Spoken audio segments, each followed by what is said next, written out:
오늘은 11장 4절부터 보겠습니다. 11장 4절 모세가 바로에게 이르되 여호와께서 이와 같이 말씀하시기를 밤중에 내가 애굽 가운데로 들어가리니 애굽 땅에 있는 모든 처음 난 것은 왕위에 앉아 있는 바로의 장자로부터 맷돌 뒤에 있는 몸종의 장자와 모든 가축의 처음 난 것까지 죽으리니 애굽 온 땅에 전무후무한 큰 부르짖음이 있으리라. 그러나 이스라엘 자손에게는 사람에게나 짐승에게나 개 한 마리도 그 혀를 움직이지 아니하리니 여호와께서 애굽 사람과 이스라엘 사이를 구별하는 줄을 너희가 알리라 하셨나니 왕의 이 모든 신하가 내게 내려와 내게 절하며 이르기를 너와 나를 따르는 온 백성은 나가라 한 후에야 내가 나가리라 하고 심히 노하여 바로에게서 나오니라. 여호와께서 모세에게 이르시기를 바로가 너희의 말을 듣지 아니하리라. 그러므로 내가 애굽 땅에서 나의 기적을 더하리라 하셨고 모세와 아론이 이 모든 기적을 바로 앞에서 행하였으나 여호와께서 바로의 마음을 완악하게 하셨으므로 그가 이스라엘 자손을 그 나라에서 보내지 아니하였더라. 네. 일단 4절에 보면 여호와께서 밤중에 내가 애굽 가운데로 들어가신다 이렇게 말씀하시잖아요. 밤이라고 하는 것은 사실 인간의 이성이 이제 무장 해제가 되는 시간이잖아요. 사람은 잠들 수밖에 없고 사람이 잠들면 자기가 자기를 또 지킬 수가 없단 말이죠. 사실 주님께서는 매일 인간들을 잠들게 하심으로써 너희로서는 너희를 보호할 수 없다는 그 사실을 알게 하시죠. 어쩔 수 없이 인간은 자기의 무장을 늘어놔야 돼요. 잠들 때는. 그러니까 그래도 인간들이 깨닫지 못하는 거죠. 내 인생은 내 거야. 근데 잠드는 그 순간만큼은 내 인생이 내 거라고 말할 수 없어요. 누가 어버가도 모르는 상황인데. 그래서 밤이라고 하는 것은 바로 이제 인간의 의지적 활동이 끝나고 이제 천사들이 제대로 활동하는 시간이 밤인데, 그러니까 주께서 천사들을 동원해서 밤중에 그들을 싹 죽이겠다고 말씀하시는 거죠. 그러니까 밤이라는 성경의 밤이라는 것은 어떤 천사들이 활동하는 시간, 인간의 이성과 의지의 힘을 무장해제를 시킨 상태에서 천사들이 활동하는 시간이고, 그리고 이제 사실 이제 야곱도 그 베델에서 자다가 꿈을 꾸잖아요. 꿈을 꾼다, 그러니까 야곱이 잠들었다고 말하는 것은 야곱도 인간적인 사람이기 때문에 이성이 막 굉장히 복잡하고 이성이 잔꾀가 많고 자기가 자기를 보호하는 사람이 야곱이잖아요. 그러니까 그 잔꾀로 이제 장자의 명분을 뺏은 사람인데, 그러니까 그 야곱이라는 사람을 잠들게 하지 않고서는 천사가 계시를 전달할 수가 없는 거죠. 똑같아요. 또 야곱이라는 사람은 의지 강한 사람이 한두 뼈를 부러뜨리지 않고서는 야곱의 행동을 통제할 수 없으니까 주님이 또 부러뜨려 버려요. 한두 뼈를 이걸 그렇게 하신단 말이죠. 그런 것처럼 이성이 명확한 사람들은 조금 이제 그 이성의 나사를 풀어놔야 되거든요. 그러니까 밤이라고 하는 것은 아무튼 인간이 스스로를 믿고 있는 모든 근거가 무장 해제가 되는 시간이죠. 그런 시간에 주님이 찾아오셔서 장자를 죽이겠다라고 말씀하시는 거예요. 근데 이제 여기서 이제 그 장자를 죽이는 사건, 이제 장자 여러분 이제 제가 말씀드린 것처럼 장자라고 하는 것은 이제 인간들의 어떤 그 기력의 시작이잖아요. 그러니까 장자라는 것은 인간의 그 자아 보존, 그 자기 보존의 마지막 성취가 장자예요. 그러니까 사람은 단독적인 개체로서는 자기를 보존할 수가 없기 때문에 자기의 유전자를 아들에게 물려주어서 자기를 계속해서 이제 그 보존하기를 원한단 말이죠. 그 자기 보존의 욕구가 내세까지 가게 되는 게 종교적인 본능인데, 그러니까 장자로 이어지는 인간의 역사가 이제 내세까지 이어지고자 하는 것 가운데에서 종교의 본능이 올라오는 거잖아요. 장자를 주님이 죽임으로 말미암아서 인간의 그 자기 보존, 인간이 영구하게 자기를 지키고 싶은 그 욕망을 주님이 다 죽여버리는 거죠. 그러니까 사람은 그러니까 이런 차이, 성도들은 이미 자기가 죽은 걸 알고 있잖아요. 성도는 이미 내가 죽었네 하고 자기 존재의 종료, 자기 존재의 어떤 말살, 그 자기 존재에 대한 기도를 안 갖게 돼요, 성도는. 그러니까 예수를 믿을수록 내가 나를 지켜봐 이 나라고 하는 것은 주님 보시기에 안개다 말이죠. 그러니까 주님께서 주신 특정한 어떤 그 역할만 하고 사라지는 거잖아요. 그러니까 성도는 굳이 자기 자아의 그 존재성 자체를 유지할 필요가 없어요.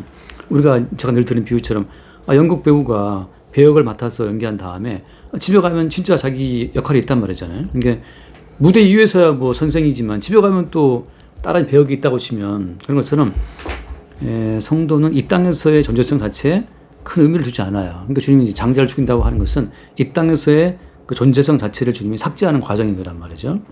그래서 이 바로의 장자를 죽인다. 근데 똑같죠. 자, 바로의 장자를 죽였는데 그럼 이스라엘의 장자는 살긴 살지만 어때요? 이스라엘의 장자는 살긴 살지만 자기로 사는 것이 아니라 누구 것으로?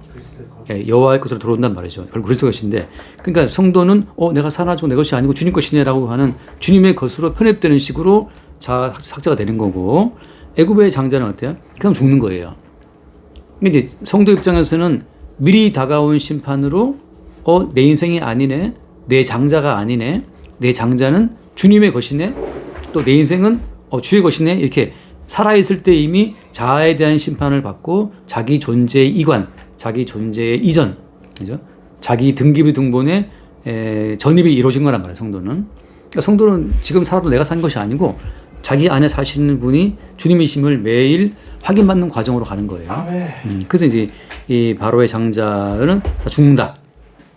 자, 그런 흐름으로 가면서, 그래서 그 7절 말씀 보면 하나님께서 이렇게 해서 의도하신 말이 뭐죠? 7절에 보면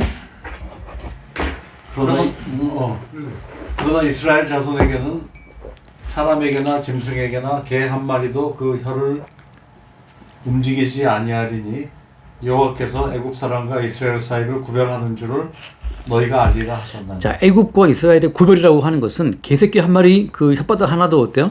다 통제되는 가운데 구별이에요. 그러니까 주님께서 구별한다고 말할 때는 뭐 내 인생은 구별했겠지가 아니고 어때요? 내가 기르는 개 한 마리, 또 그 개 한 마리의 혓바닥까지도 주님이 그 통제하신다고 하는 그 명확한 구별을 말씀하시는 거죠. 그러니까 이게 뭔 얘기예요? 짐승에게는 개 한 마리 움직이지 않아요. 그러니까 예를 들어서 죽음의 사자가 움직이게 되면 보통 때는 강도가 들어왔다고 개가 막 짖잖아요, 그죠? 개가 짖는데 그날따라 개 한 마리가 안 짖죠. 한 가운데 다 죽어. 예. 고요하게. 예. 한 가운데 그 누구도 예상하고 하죠. 그렇죠. 그 누구도 이걸 지키거나 방어할 수가 없어요. 보통 우리가 이제 개라고 하는 것은 알잖아요. 개는 인간보다 내가 알기로 후각이 10,000배에서 10만 배라 그러거든. 그러니까 개들은 후각이 많게는 10만 배가 뛰어나기 때문에 가끔 왜 차창 열고 가다 보면 개들이 왜 창문 열고 막 이렇게 밖에 하잖아요. 그게 왜냐하면 개들은 코로서 지나가는 그 순간에 10만 배의 후각으로 지나가는 그 길가의 냄새를 다 엔조이한대요. 너무 좋아한대. 마치 우리 인간의 시각을 가지고 이제 풍경을 보듯이 개들은 후각으로 풍경을 느끼는 거지. 그러니까 개들이 그렇게 좋아한대요. 그 차 타고 쭉 가면 나오는 그 냄새들을. 그러니까 그렇게 예민한 개인데 개 한 마리도 혀를 움직이지 않아. 그러니까 아무도 미리 눈치채거나 알아서 방어하거나 지키거나 뭐 예방 차원이 안 된다는 거죠. 주님이 죽이려 할 때는. 다시 말해서 성도와 애굽의 그 어떤 구별성이라고 하는 것은 개 한 마리의 혓바닥까지도 주께서 구별하시는 구별의 범주에 들어가 있다는 뜻이거든요. 그러니까 이제 가끔 제가 하는 말처럼 야곱의 한도 뼈가 이골되었다. 그 개 한 마리의 혓바닥까지도 통제하시는 주님이 그렇게 구별하시는 분인데, 하물며 우리의 머리카락 하나 검거나 희는 거, 뭐 어제 또 집사님 뭐 허리가 아파서 또 삐끗한 허리며 이 모든 것이 다 주의 통제 가운데 있는 거죠. 그러니까 우리가 뭐 암에 걸렸다, 뭐 궤양이 생겼다, 다 사실은 주님의 구별 가운데 있는 거예요. 그러니까 지금 주님께서 이 일을 하시는 것은 애굽 사람과 이스라엘 사이를 구별하는 줄을 너희가 알리라. 그러니까 어디까지 구별이에요? 구별의 범주는 개 혓바닥까지도 주님이 구별한다는 거죠. 그러니까 이게 보면 이거 말 좀 심하네라고 하는데 그렇지 않다는 거예요. 그래서 그러면 이제 구별이라는 것 자체가 이제 중요한데, 사실 성경이라는 것은 어때 큰 테마가 구별이에요. 그럼 구별. 처음부터 여자의 후손과 뱀의 후손을 구별하잖아요. 그 구별 자체가 어떻게 이루어지냐면 어떤 그 적대 관계 가운데에서. 그러니까 아주 뭐 이렇게 순적하게 구별되었니? 잘가 이게 아니고 어때요? 그 뒤에 나오지만 8절에 나왔지만 왕의 이 모든 신하가 내게 내려와 내게 절하며 이르기를 너와 너를 따르는 백성은 나가라. 지난주에 뭐라고 했어요? 다 쫓아내리니. 그러니까 이게 뭐 되게 막 환영하면서 막 너무 보고 싶어 잘가 이런 것이 아니라 쫓아낸다. 그다음에 절을 하면서까지 빨리 가. 그리고 어떻게 모세가 지금 심히 노하여 나오잖아요, 바로에게. 그러니까 좋은 감정으로의 굿바이가 아니죠. 이거 굿바이가 아니고 뭐라 이거 배드바이가 되는. 아무튼 심각하게 노하고 쫓아내고 적대적인 관계고 너 때문에 우리 망했다라는 어떤 그 막 처절한 어떤 어떤 그 다툼과 분열과 전쟁 가운데에서의 찢어짐이에요. 우리가 이제 알다시피 롯이 그 사이들한테 말하잖아요. 천사들이 왔는데 지금 이 성을 주님이 심판한다 할 때 그 사이들이 어떻게 반응했어요? 사이들의 반응은 농담으로 여겼다. 그러니까 사이가 롯이 전하는 그 복음 자체를 사이들은 농담으로 봤다고 하는 거잖아요. 그러니까 그 농담, 그리고 그 희롱, 그리고 적대적인 관계, 미움, 분노, 이 모든 과정이 애굽 사람과 이스라엘 사람을 구별할 때 나타나는 하나의 반응이라고 하는 거죠. 그러니까 예수님을 못 박아 죽일 때 그 유대인들 어떤 반응을 보였어요? 희롱하고 조롱하고 멸시하고 그다음에 죽이려고 그들이 모여한단 말이죠. 그러니까 좋은 관계로의 이게 이별이 아니에요. 심지어 개 한 마리도 어때요? 이게 어떤 대적 안티하는 그런 관계 가운데서의 분리가 이루어짐으로써 예를 들어서 그러니까 택한 백성이 구원됐다라고 말하는 것은 그들의 의지가 아니라는 거죠. 그냥 주께서 강권적으로 구별시키시는 거예요. 그래서 성경의 모든 흐름은 이게 이제 구별인데 자, 한번 생각해 보세요. 이 구별을 할 때 첫 번째 구별의 주체가 누구죠? 주님이잖아요. 그러면 이제 여기서 이스라엘 백성들이 하나님의 택하심 받을 만한 요소가 있어요, 없어요? 없죠. 이게 중요한 거예요. 다시 말해서 구별의 원인이 인간에게 있다 없다? 없는 거예요. 여기서 이제 많은 기독교인들이 많은 목사님들이 여기서 말하는 일종의 이제 비필적 보일 수도 있는데 아무튼 거짓말을 하는 거죠. 마치 인간에게 어떤 선한 마음을 품고 어떻게 하면 하나님의 택하심이 있는 것처럼 하는데 그거 아니라는 거죠. 그래서 그 한번 끝에 봐요. 10절 말씀을 다시 한번 10절에 모세와 아론이 이 모든 기적을 바로 앞에서 행하였으나 여호와께서 바로의 마음을 완악하게 하였으므로 그가 이스라엘 자손을 그 나라에서 보내지 아니하였다. 기적은 기적들을 베푸시는데 근데 또 어때요? 야, 기적을 보고 널 믿으면 안 돼. 너 믿으면 안 돼. 기적을 베푸시면서 못 믿게 하시는 거예요, 주님이. 이게 정말 놀라운 거예요. 기적은 기적대로 다 베푸시고 그다음에 바로의 마음은 완악하게 하시고 이건 무엇을 말하는 겁니까? 이거는 그냥 주님의 의지예요. 주님의 의지. 이만큼 베풀었으면 좀 바뀌지 않을까? 주님이 막 가장하는 게 아니라 이만큼 베푸시면서 넌 믿지 마. 그래서 그러니까 이게 참 어려운 얘기인데 이런 걸 누가 하냐 똑같아. 이게 이제 하나의 흐름인데 한번 이사야 말씀을 볼게요. 이사야서 6장 말씀을 보면 거기에 되게 모순적인 제가 볼 땐 옛날 진짜 모순적이었어요. 이게 말도 안 돼. 이사야 6장 말씀 보면은 이사야 6장을 보면 이제 이사야가 그 성전에서 기도하다가 왜 주님의 보좌를 보잖아요. 그래서 이제 음성을 듣고 그리고 이제 그 제단 숯불에 입술을 지지고 니제가 사함 받다 하는데 그런데 이제 8절 말씀 보면 6장 8절 이사야 6절 그런 흐름으로 이제 6장에 쭉 가는데 내가 또 주의 목소리를 들으니 주께서 이르시되 내가 누구를 보내며 누가 우리를 위하여 갈고 하시니 그때 내가 이르되 내가 여기 있나이다 나를 보내소서 하였다니. 자, 이거 분명히 이제 주님께서 내가 누구를 보내지 하고 찾았잖아요. 그때 이제 사실은 그 앞에 이전에 벌써 이제 하나님이 이사야에게 나타나셨고 기적을 보여주셨고 다 했어요. 그러니까 이제 이사야는 내가 가겠다고 나온단 말이죠. 그래서 이제 그러니까 내가 여기 있나이다. 자, 9절 말씀 봐요.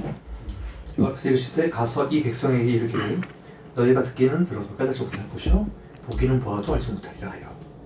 그 다음에 10절 이 백성의 마음을 둔하게 하며 그들의 귀가 막히고 그들의 눈이 감기게 하라. 염려하건대 그들의 눈으로 보고 귀로 듣고 마음으로 깨닫고 다시 돌아와 고침을 받을까 하라. 이게 무슨 얘기죠? 자, 이 백성의 마음을 어떻게 하라? 둔하게 하라. 그들의 귀가 어떻게 하라? 막히고 눈은 감기게 하라. 그러니까 이사야의 사역은 그들의 마음을 둔하게 하고 그들의 귀, 눈이 감기고 막히게 하는 그 사역을 지금 이사야가 가서 해야 되는 거예요. 그래가지고 그들의 눈으로 보고 귀로 듣고 마음을 깨닫고 다시 돌아와 고침받을까 하느라 고침받지 못하게 하시는 거예요. 지금 너희들은 돌아오지 마, 너희들은 듣지 마, 너희들은 보지 마, 너희들은 깨닫지 마. 그 역사를 위해서 어때요? 이사야를 보내시는 거예요. 그러니까 이사야는 말씀을 전할수록 얘네들이 깨닫지를 못해. 말씀을 전하면 애들이 못 들어요. 못 보는 거예요. 여기 또 신학교 있지 않나요? 누가? 신학교 있어요. 예수님이 하셨나요? 네, 예수님 말씀. 예. 그러니까 주님 보내주시는 사역자들은 그냥 말씀을 전할 때만 다 듣고 뭐 다 돌아오고 뭐 막 부흥이 백배 일어나고 그런 게 아니에요. 오히려 어때요? 못 들을 자들은 철저히 못 듣게 하는 거예요. 언제까지? 그 다음에 11절. 내가 이르되 주여 어느 때까지니까 하였더니 주께서 대답하시되 성읍들은 황폐하여 주민이 없으며 가옥들에는 사람이 없고 이 토지는 황폐하게 되며. 그러니까 이스라엘 입장에서는 그럼 내가 가서 사역을 뭐하러 합니까? 그러니까 이제 목사님 가서 네가 저 교회 세워라. 교회 세웠는데 야 정목사 들어라. 너희는 이제부터 말씀을 전하는데 네 말씀을 듣는 사람들마다 마음은 둔하게 되고 네 말 듣는 사람들마다 눈은 감기게 해. 그러면 뭐 주님 교인도 하나 안 하고 오는 사람마다 깨닫지 못하고 눈 감기게 하고 그러면 그 사람들이 교회 나오겠습니까? 안 나와. 그래서 어때요? 어느 때까지입니까? 하잖아요. 성읍들이 황폐해지고 주민이 없고 가옥도에 사람이 없고 토지가 황폐하게 돼서 그 다음 말씀 보면 여호와께서 사람들을 멀리 옮기셔서 이 땅 가운데 황폐한 곳이 많을 때까지입니다. 그러니까 뭐 몽땅 황폐하게 될 때까지 그렇게 하라는 거죠. 그게 이게 지금 주님의 어떤 의도가 이 땅에 택한 백성들을 구별해내시는 과정 가운데에서 인간의 의지, 인간의 뭐 자발적 뭐 선한 감정, 의도 그거 다 주님이 다 지워버리는 겁니다. 인간의 아무튼 의도, 의지는 그러니까 뭐랄까 주체적인 그 모든 의도 자체를 다 삭제하는 거죠. 선지자는 그거 하는 거예요. 선지자는 인간 내부에 그들의 개인적인 의도, 의지, 뜻 그 모든 것들 다 물어버리는 거예요. 왜냐하면 그 인간의 개인적인 의지와 의도 그 배후에 누가 있어요?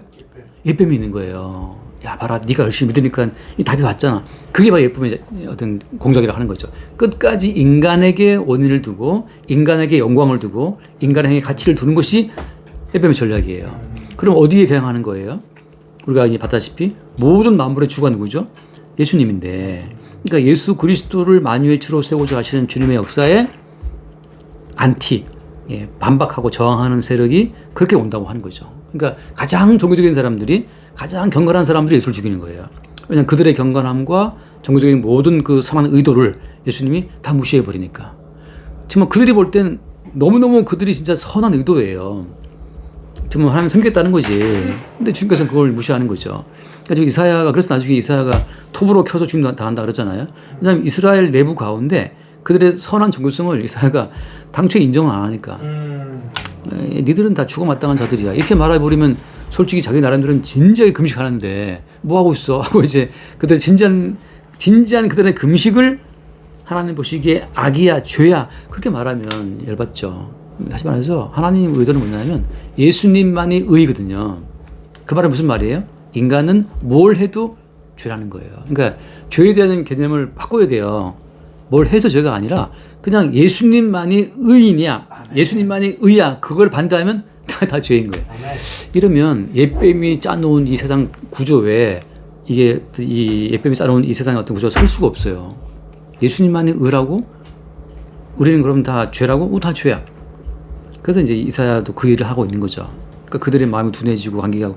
그래서 그 13절 말씀 보면 그 중에 10분의 1이 아직 남아있을지라도 이것도 황폐하게 될 것이나 밤나무와 상수리 나무가 대입을 당하여도 그 구루터기는 남아있는 것 같이 거룩한 씨가 이 땅의 구루터기니라. 거룩한 씨는 예수 그리스도를 말하는데 결국 예수 그리스도만 남을 때까지. 다시 말하면 내 속에 내 것은 의로운 것이 아무것도 없네. 나는 기도해야지 그것도 죄고 나 설교해야지 그것도 죄고 전도해야지 그것도 죄인 거예요. 즉 예수님만이 하시는 그것이 의라는 거죠. 그것이 선이고. 그러니까 그 거룩한 씨 모든 백성들이 예수님만이 의고 우리는 그 예수님의 의를 덧입어서 살 뿐이라는 사실을 인정할 때까지 계속 인간적인 의를 잘라버리고 둔하게 하고 감기게 하고 기가 막히게 하는 거죠. 이런 흐름으로 가기 때문에 이 흐름을 그대로 받아서 예컨대 주님 하신 말씀이 한번 읽고 넘어갈게요. 그냥 마태복음 13장 말씀을 보면 마태복음 이 이사야의 사역 속에 뭐가 예수님 사역이 들어있는 거예요. 마태복음 13장 14절? 네, 10절부터 뭐 해볼까요? 13장 10절을 보면 제자들이 예수께 나와 이르되 어찌하여 그들에게 비유로 말씀하시니까 대답하여 이르시되 천국의 비밀을 아는 것이 너희에게는 허락되었으나 그들에게는 아니 되었나니 무릇 있는 자는 받아 넉넉하게 되되 없는 자는 그 있는 것도 빼앗기리라. 그러므로 내가 그들에게 비유로 말하는 것은 그들이 보아도 보지 못하며 들어도 듣지 못하며 깨닫지 못함이니라. 이사야 예언이 그들에게 이루어졌으니 일렀으되 너희가 듣기는 들어도 깨닫지 못할 것이요 보기는 보아도 알지 못하리라. 이 백성들의 마음이 완악하여져서 그 귀는 듣기에 둔하고 눈은 감았으니 이는 눈으로 보고 귀로 듣고 마음으로 깨달아 돌이켜 내게 고침을 받을까 두려워함이라 하였느니라. 그러나 너희 눈은 봄으로 너희 귀는 들음으로 복이 있도록. 여기까지. 예수님이 이걸 인용하시면서 왜 예수님은 꼭 비유로 말씀하시는가 하면은 그건 천국의 비밀을 아는 걸 허락된 자들한테는 열리고 아는 자들은 닫힌다고. 그러니까 왜냐하면 이제 예수님이 천국의 주인이기 때문에 지금 예수님께서는 어때요? 예수님께서는 너희 눈은 봄으로 너희 귀는 들어 복이 있다 말씀처럼 천국의 주인 예수님이기 때문에 예수님께서는 닫고 열 수 있는 분이에요. 그래서 이 말씀 하시는 거죠. 예. 그래서 지금 천국의 비밀을 안다 자체도 지금 참 비유로 말씀하시는 이유는 아는 자들은 좀 오지 마 이거거든요. 근데 우리는 뭐 다 와라 그러지만 다 와봐야 소용없어요. 예수님 앞에 와서 같이 먹고 마시고 들어도 예수 십자가 죽여버리는데.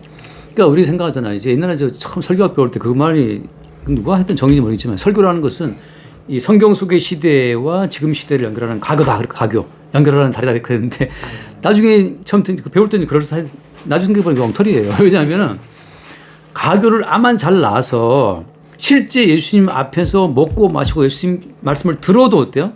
깨닫지 못한다니까요. 이건 주님께서 열어주셔야만 이게 그들이 보는 거지. 아무리 예수님 앞에 와도 깨닫지 못해요. 그러니까 설교자들이 아무리 예수님 시대의 뭐 문화, 뭐 그 시대의 역사성으로 가교를 나와서 연결을 한다 하더라도 깨닫지 못합니다. 주의 의도로 하는 거죠. 그래서 오늘 돌아와서 보게 되면 그래서 똑같아요.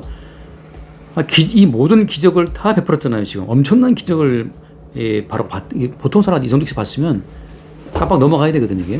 근데 이 놀라운 기적을 보고도 어때요? 바로는 안 믿어. 왜 안 믿어요? 주께서 바로의 마음을 완악하게 하셨으므로. 그러니까 이것은 이 사람이 이런 걸 경험하면 믿을 거야. 그거 아니라는 거죠. 어떤 사람은 말도 안 되는 했는데 불구하고 믿어. 어떤 사람은 그렇게 해도 안 믿어.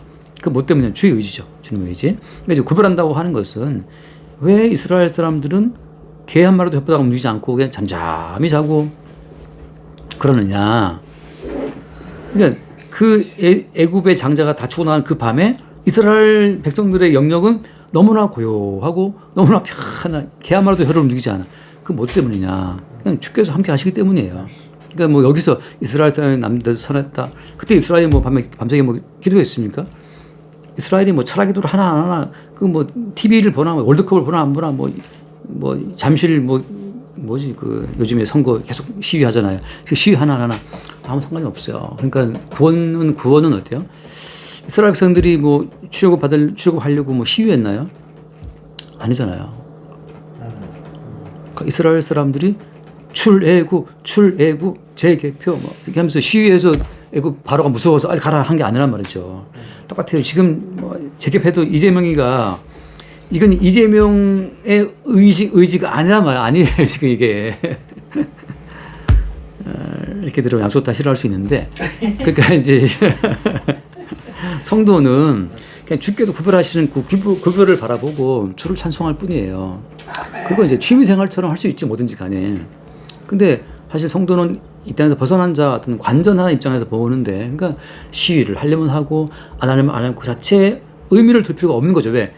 우리 인간의 의도에 의해서 바뀌는 것은 아니기 때문이죠.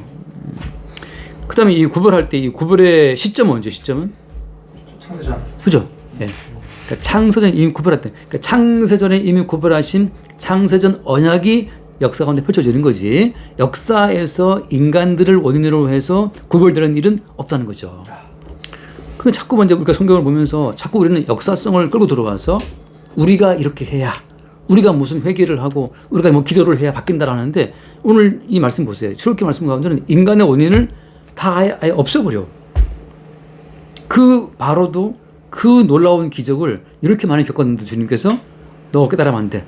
넌 눈이 감겨야 돼. 하고 오히려 그 마음을 완악하게 하신단 말이죠. 그리고 이스라엘 백성들의 개 한 마리도 움직이지 마.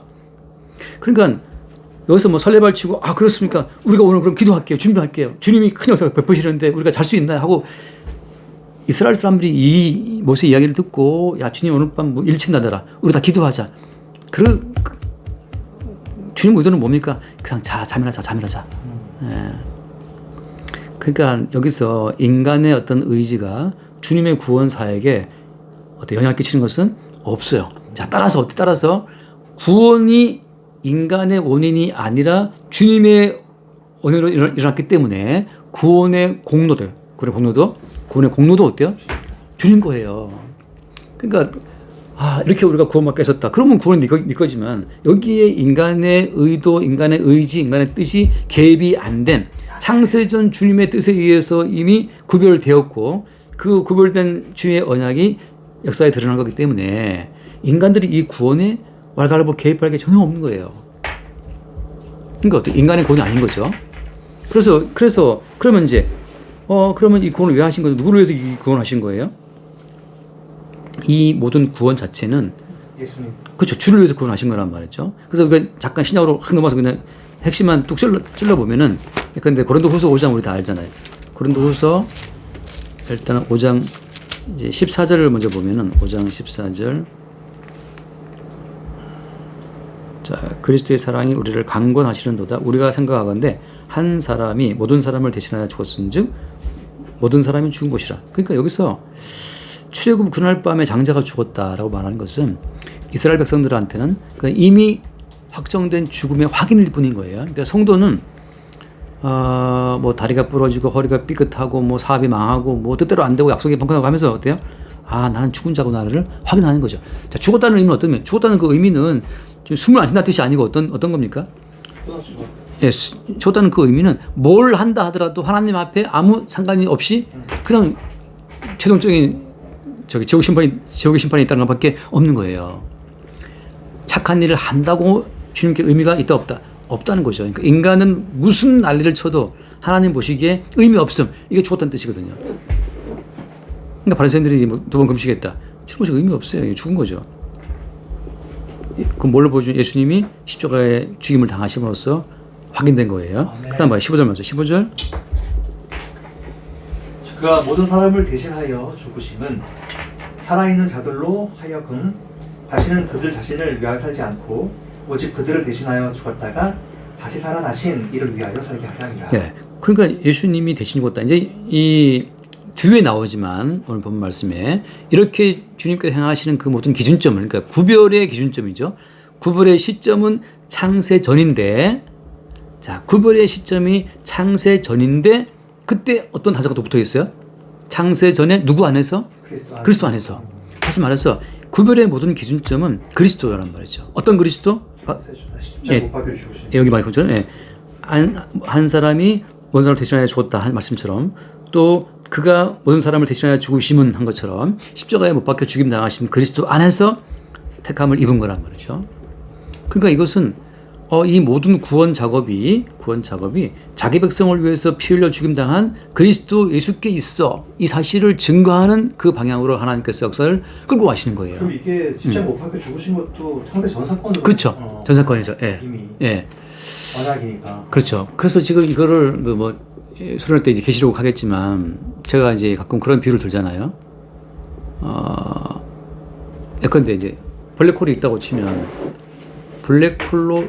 블랙홀의 빛도 빨려간단 말이죠.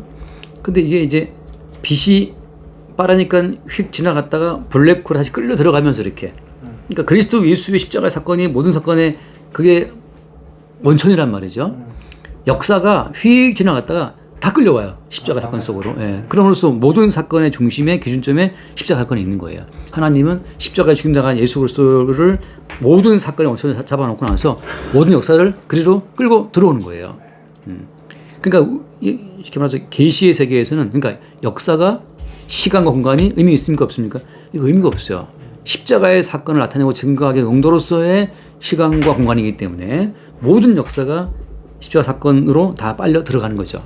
그래서 그리스도 예수를 증거하게 하는 목적으로. 그러니까 지금 그거는 우리 이제 역사에 이제 펼쳐놨으니까 이게 이제 뭐랄까 이게 뭐라 하죠 그를 이렇게 펼친 도형을 뭐라 그러지 입체도 뭐라 그러나 이렇게 평면도. 평면도처럼 펼쳐놨을 때 그거를 하시게 딱 조립하면 세워지는 것처럼 그러니까 그리스도 예수 십자가 사건을 중심으로 해서 역사가 펼쳐지는 거기 때문에 지금 그러니까 우리는 지금 시간 공간 속에 있잖아요. 그러다 보니까 이제 우리는 시간 순으로 인식하는데 그래서 출애굽기를 구약이라고 하지만 실제는 어때요? 이 십자가 사건이 먼저 있는 거죠. 그 십자가 사건을 증거하기 위해서 지금 주님께서는 야 너는 완악해야 돼. 너희들은 구원됐어. 우리가 뭐 했는데 구원됐나요? 우리가 뭐 해서 구원됐나요? 하고 이제 역사를 따라가다 보니까 어때요? 우리가 왜 구원됐죠? 이스라엘이. 근데 나중에 주님께서는 그 다음 주에 보겠지만 어린 양을 죽여서 어떻게 하라? 철조의 방향에 피 발라라. 왜 피 발라라 그러지? 그때 광야에 가서 어때요? 아침 저녁으로 한 번째로 어린 양 잡아 죽여라. 이거 왜 죽여라 그러지? 그 다음에 성소 지은 다음에 지성소에 그 피 발라야 돼. 왜 발라야 되는 거지? 그렇게 이제 계속 가다 나중에 어떻게 돼요? 모든 실체이신 주님 오셔갖고 성전을 헐어라. 내가 실체니까. 주님이 흘리신 피가 그동안 흘렀던 그 모든 재물의 피라는 사실이 딱 증거가 되는 거죠. 거기까지 가는 사람들, 그 십자가 사건을 통해서 전체 구약을 쫙 보게 되는 사람들이 구원된 사람들이고, 그동안 자기들이 해왔던 그 뭐 6월절에 피 바르고 어떻게 했던 그 종교 의식을 고수했던 그 사람들은 지옥 가는 거예요. 왜냐하면 계시의 주인공 예수 십자가 사건에 빨려 들어가지 않고 경대에서 끊어진 사건을 그들은 그냥 형식과 의식에 그냥 끌려가는 거예요. 자기 중심된 사건으로. 자기가 안 죽은 거예요. 자기들의 구원을 위해서 애쓰고 있지만 지금 잘못 짓고 가는 거죠. 주님 그들 아까 하신 건데. 자, 그런 것처럼 오늘 주님께서 끌고 가시는 이 어떤 흐름 가운데에서 이스라엘 백성들에나 그 다음에 애굽 사람들에게나 그들에게 원인이 있다 없다? 없다는 걸 자꾸 확인시키는 건 지금 어디로 지금 주님이 인도해 가시는 거예요? 모든 원인은 어디 있다? 어린 양, 그래서 예수 있다는 사실을 증거하려고 계속 밑밥 깔고 가시는 거예요. 그러니까 우리가 살아가면서 이 원인이 나한테 왜 왔지? 그러니까 뭐 예를 들어서 여친이 내게 왔다. 어느 날 샤랄랄라 여친이 왔어. 너무너무 좋아. 근데 막 좋다고 사귀었어. 근데 우리는 이제 그 순간 약간 줄 놓치고 또 막 몰두하죠, 상대방에다. 이제 떠났어, 이제. 그러면 나 왜 떠나서 또 하고 또 이제. 근데 주님이 보내시고 주님 데리고 가시는 거예요. 그러면 주님이 보낼 때 좋다 하다가 주님 데리고 가시는 또 나한테 왜 이러십니까? 한단 말이죠, 우리 모두가 다. 요백에도 줄 때 얹고 나도 예전에 약간 좀 개인적인 아픔이 있었잖아요. 그때 내가 늘 밤마다 그거였어요. 주님이 주셨잖아요. 근데 주님이 들고 가십니까? 그거였거든. 근데 다 돌아오더라고. 내가 줬으니까 내가 들어간다는 거거든. 근데 이제 줄 때는 좋아라 했다가 들어가니까 또 이제 왜 이러냐고 따지는 거지. 그러니까 원래 네 거 아니었는데 내가 준 거였잖아. 내가 데리고 간다. 할 말이 없더라고. 내가 걸으면서 계속 주님 왜 들어갔습니까? 주님 주셨잖아요. 했는데 나중에 지금 답은 그거였어요. 그래 내가 줬잖아. 내가 들어간다. 왜 불만 있어? 그동안 잘 누리고 살았으면 감사하면 되지. 근데 뭐 좀 약간 그 순간에 약간 할 말이 없긴 한데 감정적으로는 또 이제 계속 좀 이제 불만이 있지. 근데 그 순간 할 말은 없더라고. 딱 그게 딱 왔을 때 맞다. 이게 원래 내게 아니었는데. 똑같아요. 지금 주님이 쭉 그 방향 자체는 이제 다음 주에 보겠지만 어린 양의 피 고 증거하시는 거거든요. 그러니까 계속 우리는 이 모든 것의 원인이 자기 백성을 위해 피 흘리신 예수께 있다는 그 사실, 그리고 예수님이 중심이라는 사실 증거하기 위한 작업인 거죠. 하나만 읽고 마십시다. 골로새서 1장을 보면 골로새서 1장 뭐 여러 번 얘기했지만 골로새서 1장 우리 그래서 그 13절부터 볼까요? 13절. 그가 우리를 흑암의 권세에서 건져내사 그의 사랑의 아들의 나라로 옮기셨으니 그 아들 안에서 우리가 속량 곧 제사함을 얻었도다. 그는 보이지 아니하는 하나님의 형상이시요 모든 피조물보다 먼저 나신 이시니 만물이 그에게서 창조되되 하늘과 땅에서 보이는 것들과 보이지 않는 것들과 혹은 왕권들이나 주권들이나 통치자들이나 권세들이나 만물이 다 그로 말미암고 그를 위하여 창조되었고 또한 그가 만물보다 먼저 계시고 만물이 그 안에 함께 섰느니라. 자, 그러니까 지금 속량, 그 죄사함을 얻었다 할 때 그 아들의 피 흘리신 그 아들 예수 그리스도가 모든 창조 전에 먼저 계셨잖아요, 그죠? 계셨고 그를 위하여 그로 말미암아 만물이 창조가 되었다고 한단 말이죠. 그러니까 이미 모든 창조는 그러니까 창세기 1장에서 쭉 나오잖아요. 그 창세기 나오는 것 아직도 어때요? 몽땅 다 십자가에 증하신 예수 그리스도와 원천에 나온 어떤 작품이라고 하는 거예요. 우리는 역사를 하고 있다 보니까 자꾸 그걸 이렇게 시간으로 쭉 당겨보지만 계시의 세계에서는 예수님의 십자가 사건이 먼저 있었고 그 사건을 펼쳐내기 위한 그 평면도, 그러니까 입체적인 이 박스를 갖다가 쭉 펼치면 쭉 늘어지잖아요, 그죠? 그러니까 3차원의 박스를 쭉 펼쳐서 그 2차원의 세계로 쭉 펼쳐놓으면은 그럼 이제 우리가 어떤 이 시간선을 볼 수가 있지만 이 박스를 조립해서 세우시게 되면 그 속에서 전체 모양이 드러나는 것처럼 마찬가지죠. 예수님께서 모든 것의 원인이었고 우리는 지금 역사라는 평면을 살면서 하나하나 그 모든 과정을 볼 뿐인 거예요. 그래서 이 말씀 자체는 이 출애굽을 시키는 과정 가운데에서 이 모든 것의 원인, 모든 것의 진행자, 모든 결국이 결론이 어디로 간다? 예, 주님께 간다는 그 사실을 보여주고 있는 거죠. 그렇게 출애굽 사건이 입체적으로 다가올 수 있게 되길 바랍니다. 기도하시죠. 주님 감사합니다. 이 복잡한 10번의 재앙으로 애굽을 때리는 이 모든 과정이 결코 인간에게 오늘이 있지 않고 주께 오늘이 있음을 증거하기 위한 과정임을 알게 해주시고 하나하나 재앙마다 담겨있는 그리스도 예수의 십자가 사건을 볼 수 있도록 우리의 눈을 열어주시고 홀로 이루시는 주님의 구원에 다만 우리는 아멘으로 감사와 찬송으로 응답할 수 있도록 긍휼을 더하여 주옵소서. 우리 주 예수 기도드립니다. 아멘.